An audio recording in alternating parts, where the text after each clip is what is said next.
Jenn Grant is here. Hi, Jenn Grant. Hi, how are you? I'm very well. The queen of the Strait herself.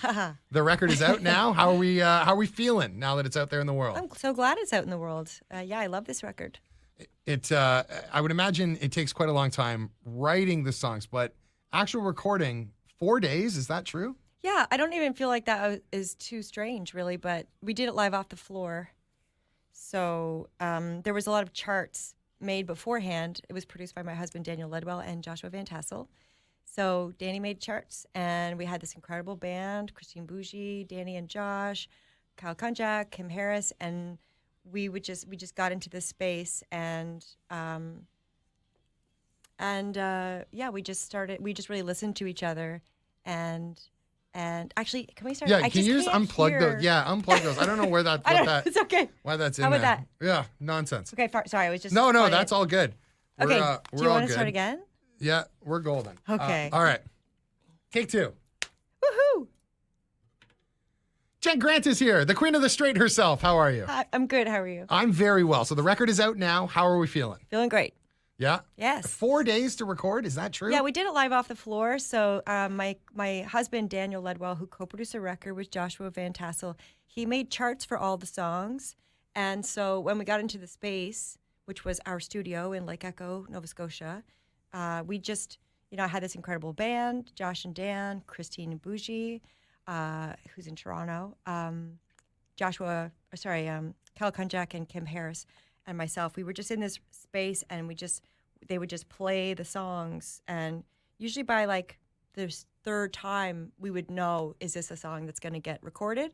And we didn't have headphones on. We just were like really listening to each other, and very much the opposite of AI music, just like taking it back, and it just felt really fun and professional. And that's amazing. The rawness of that, you can hear it on the record. You can. And, I wasn't expecting to have the vocals be all live off the floor too. I think I, had just been traveling a lot, and I had a lot of like cough medicines and things around me and like a puffer. But then we just decided we wanted to keep the live vocals as well, just to kind of be really authentic about that live off the floor process. And so, when I hear it, I love it. And I know that for me as as someone who can get really hyper focused on like pitch and stuff when I'm listening to my own voice, I'm like, okay, yeah, there's a few spots that like, okay, is that 100% perfect? But decided that the way I wanted to give this record was just to also give kind of that experience with it. So. Yeah, I mean, authenticity is like absolutely a word we could use to describe this album. Like it really is, like I said, raw and off the floor like that. I've also read quite a bit. You've said that it's your most personal album. This isn't your first go around. So what was it about where you're at now, either as a person or a songwriter, that allows you to be even maybe more vulnerable than you've been in the past to make it more personal? I think when I started out as a songwriter, the thing that I felt that I could do was express emotion and feeling, and sometimes that was like a wordless thing, or the lyrics might be sort of very metaphorical. And then I just got, as I wrote for this record, because I wrote in like 3 batches of songwriting across 3 years, and I had like 41 songs, but like at the end of it, I was getting more interested in getting really personal and kind of tapping into like specific like childhood stuff and later years stuff. But we also had this cottage in PEI that my husband and I and our 2 kids have been spending a lot of time at in the summers. And I think that being from Prince Edward Island and leaving there when I was 10, and it sort of started to inform the record, like the new relationship I was developing with Prince Edward Island and kind of healing some old wounds. Oh, sure. And just being a mother in midlife, an artist, and wanting to just feeling the opportunity to have my words have a lasting impression and mean something and be like something of service for someone else. That's amazing. It's interesting too that your producer and collaborator would also be your husband. Were you guys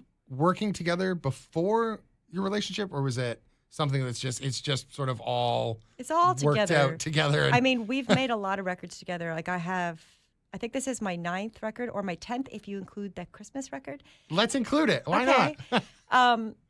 So I think we've made like 7 or 8 of those records together, and this is the first time that Dan and another person Oh, co-produced. interesting. And the last record, Dan and I co-produced because I wanted to see if I could also, because I'm very obviously like creative, and we have a real shorthand, and I inform like many decisions. But I think a producer is someone who can also like. I was trying to do like more producery things, like Sure. write out parts and stuff. But I was after I did that one time, I was like, I don't actually need to do that. I would love some help. Please come and produce me. So him and Josh, who's a great friend, they were kind of like brothers in this room together, I'd say. And they both just are so skillful and have so many talents. And I'm just like, just give them to me. Lovely. Thank you. Surround yourself with talented people and look Yeah. what happens, right? Yeah. So you're also a wonderful artist as Thank far as like you. visual art. It's all over your Instagram and social media and stuff. It's beautiful. Thanks. What was your first sort of passion? Was it creating music? Was it art in that sense? Like, It was you seem like an definitely- artistic person in general. I'm an artistic person. I had really bad stage fright, really bad. And so I went to art school because that was kind of like, I was like, I can do something creative, but I can do it. Like creating a piece of art and putting it on a wall for people to see didn't give me that like trembling anxiety that Sure. like standing on stage did. But once I began doing performances, I did that with my cousins. Like we started this thing together, and because they were also nervous, it's like I became the person to help them, Right. and that's what took away my stage fright. And it was just like no turning back after that. Oh, that's brilliant. I love that. a And good- now it's a you're sort tip. of folding all of that into the live show now, right? Because it's a Yeah. multimedia Yeah. presentation. I don't have my art in the show, but my brother's a cinematographer, Daniel Grant. So he's been working with he was creating he was filming new footage that's a big part of the show. It's really beautiful work, which he actually can't see because he just moved to Spain to shoot season 2 of Murderbot. Okay. Yeah. As you do. Yeah. But he's also been like, he was collaborating with Jose Garcia Lozano, who's Guelph based as well and is a projectionist in the show. So it was like this new, really beautiful footage, and it's in combination with childhood footage that I've been gathering across the last year and a half. And do you want me to talk about the show a little bit? Please. Yeah, absolutely. So I've got my great band, and I've also got Tanya Davis, who's a poet and a musician, singer-songwriter from Prince Edward Island. And I've actually been like rewriting stuff around her role in the show, like so much. Like we just had another meeting this morning, but she's becoming more and more like kind of like this cosmic connector who in the show can basically like travel other realms and connect me with my ancestors and show me things that I need to see to learn. And that's all connected to, the stories of my life that I've shared on this record. Wow. And then there's like a interactive experience with the audience as well. And there's just a lot of, it's kind of gathers around the idea of legacies and that we can make choices, and we can make choices to decide what our legacy will be, and to just kind of recognize that the choices we make in this life, whether they're big or small, ripple onwards forever. And that's kind of like a way that we're tied to our ancestors and a way that we can honor them. There's a lot of themes like that That's in the awesome. show. It's like a journey that everyone's going on together. We're going on a journey. I love Yeah, it. Yeah. That's awesome. And I mean, like, speaking of legacy, like, we'll tie this in. Like, you've chosen not to put the album on Spotify. Do you want to That's talk about right. that a little bit? Absolutely, yeah. Yeah. It was a big decision for me because I know there's this discoverability factor, of course, with Spotify. And because I have fans that listen to me on Spotify, and because I have a team that I'm trying to support, I knew that it would be a hit in all of those ways. But a big theme of this show as well is just really about like trying to figure out how to be a good person and do the right thing, and how can we move through the world to support like our communities locally and globally. And a way that I can do that is by choosing to not put my music on that platform because of the support they've shown with ICE and AI military weapons, and also AI music there's so much of it being generated now. I can't remember how much. Is it a quarter or a third of all new music It's a on Spotify? staggering amount. And I just want to be like, I hear people say like, it's got to be the Taylor Swifts or whatever of the music industry. It can't be like this kind of. Nope. Yeah, cool. Okay, so I'm just doing that. Yeah, And putting your money where your mouth is, literally. am. I mean, that's fantastic. Like, you think you. about that. Yeah, people do say, like, nothing's going to change until this Taylor Swift stuff step up. Like, we saw Olivia Dean. I mean, Oh, who- is she off Spotify? well, no, she took a big stand against Ticketmaster last year with the resale and all that kind of thing. And it changed a lot. And I mean, she's obviously been very successful, but who is she by comparison to, like the other artists that aren't saying anything? And that's what it takes, right? Enough people saying that's enough of this thing to make a change. And I applaud you completely for it. Thank you so much. That's a difficult decision to make. Well, I think that I learned a lot through the last few years of just being a person who's like witnessed a genocide and wanting to stand up for other people and stand up for things that I believe in. And I think, the people like who are suffering in the world have taught us a lot about our humanity, and that we can't take it for granted, and we can't take our freedom for granted, and artists should be supported. And I couldn't agree more. Checking all of the boxes. Yeah. On a significantly lighter note to wrap things up, I want to believe the answer is yes, but I don't. You tell me. Does a Jim Cuddy dress have pockets? It feels like it would have pockets, right? Do you want to hear the story of that I song? do so badly. Oh my God. Yes. Okay.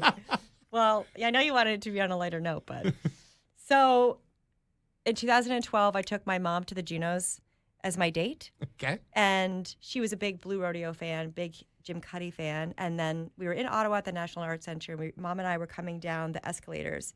And we had to, obviously, we went shopping before the Junos. And my mom had metastatic breast cancer at the time. It was her third time having breast cancer.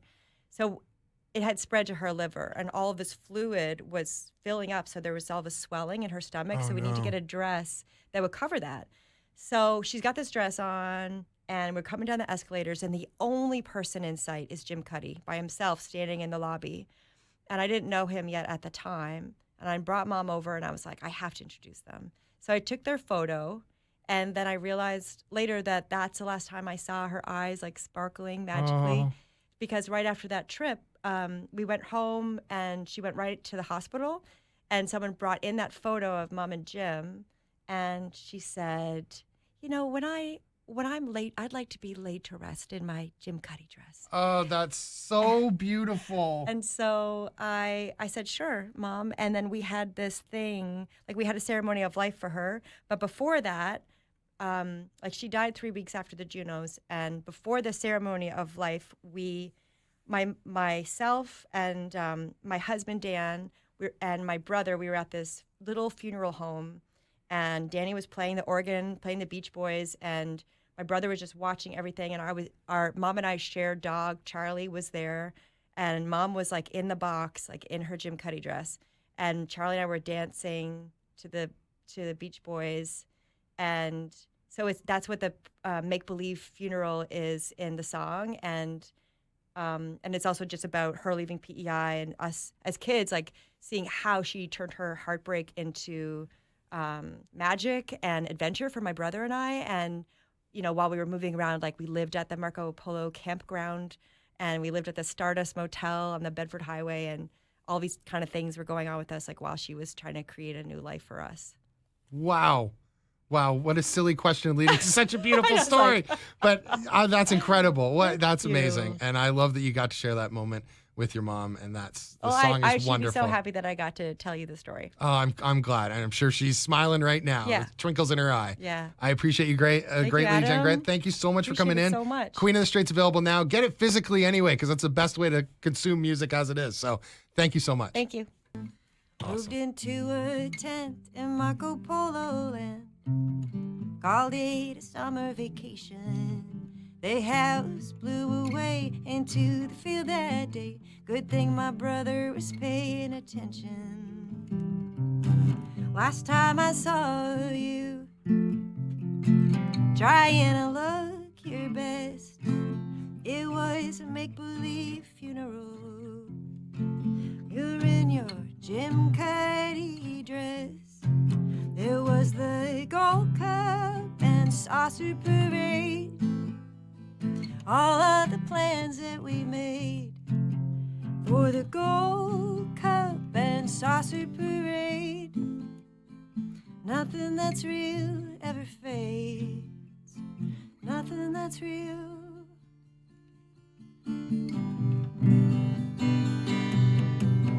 You can see the lights over the harbor at night from my room at the Stardust Motel.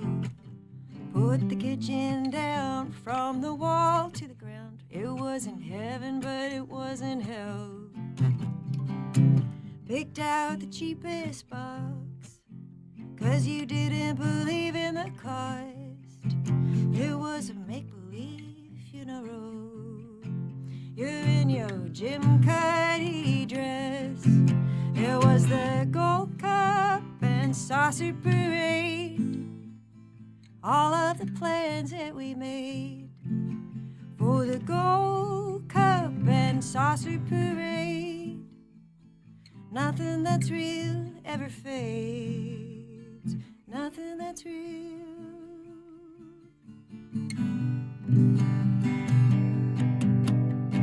Had to bury Howie at Rainbow Valley. I cried to the sound of my own voice, singing "Don't worry, be happy." Karaoke party for one on the floor.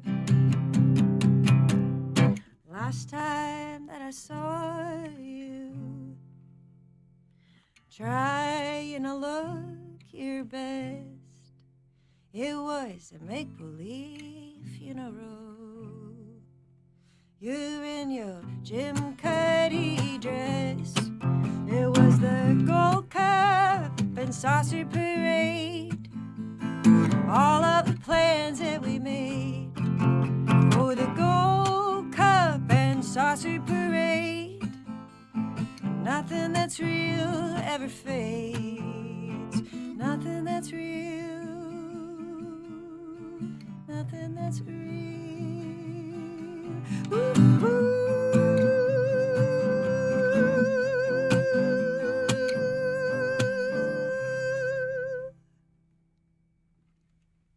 Beautiful. Oh my